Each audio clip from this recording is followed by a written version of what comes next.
Hi there, and thank you for joining me today for Care Team Chronicles. I hope that you are all feeling well after the Thanksgiving holiday that we just had.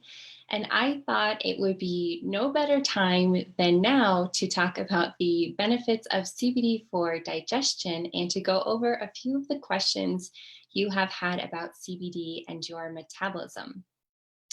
So, you may have heard that CBD can aid in the digestive process, but how? First, it might help to understand the role of the endocannabinoid system, or ECS.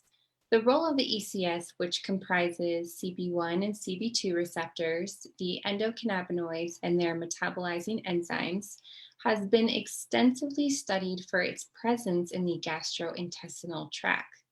There is much reason to believe that the ECS may serve as an endogenous GI defense system.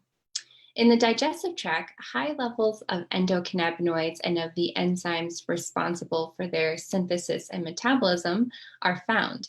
There is also much evidence that cannabinoid receptors may substantially influence the processes of the GI tract.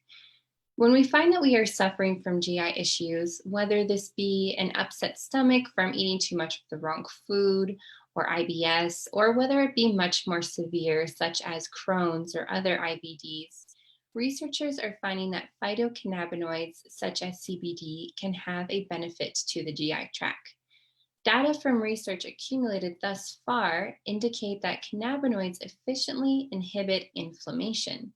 It has actually been shown that due to the complex anti-inflammatory action of cannabinoids, the development of colitis may even be prevented.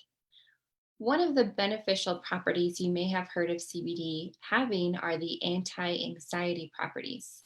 This might not just help to relieve the anxiety and stress associated with GI disorders, but could also contribute to the calming of the muscles and the nervous system, which may reduce muscle contraction, therefore reduce pain by reducing the cramping that's taking place. In addition to the anti-anxiety properties helping with pain, CBD also has analgesic properties.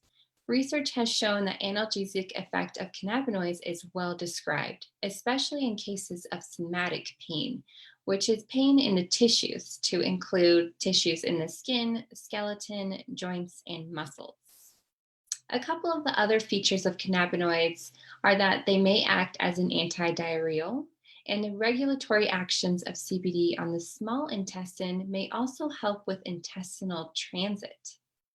All of this research and experimental data in clinical studies have contributed to the convincing case that the ECS is a promising target of therapeutic benefit to IBD, ulceration, inflammation, and other GI disorders.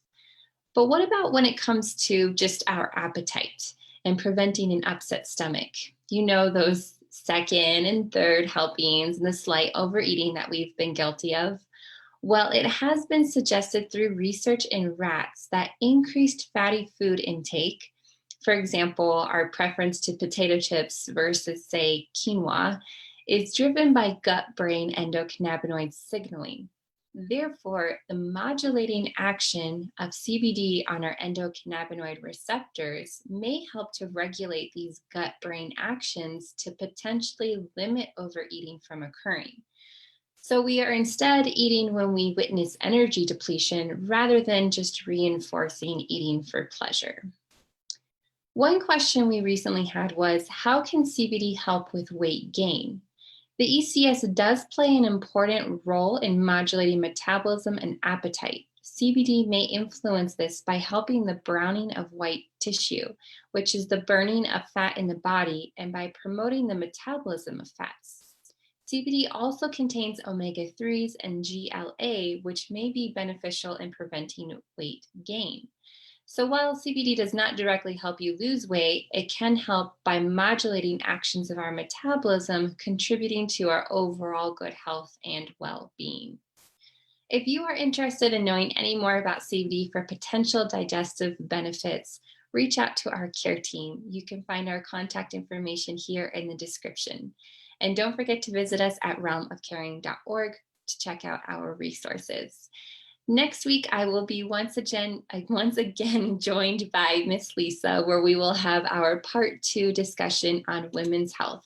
I hope that you will join us. Thanks for joining me today and be well and bye for now.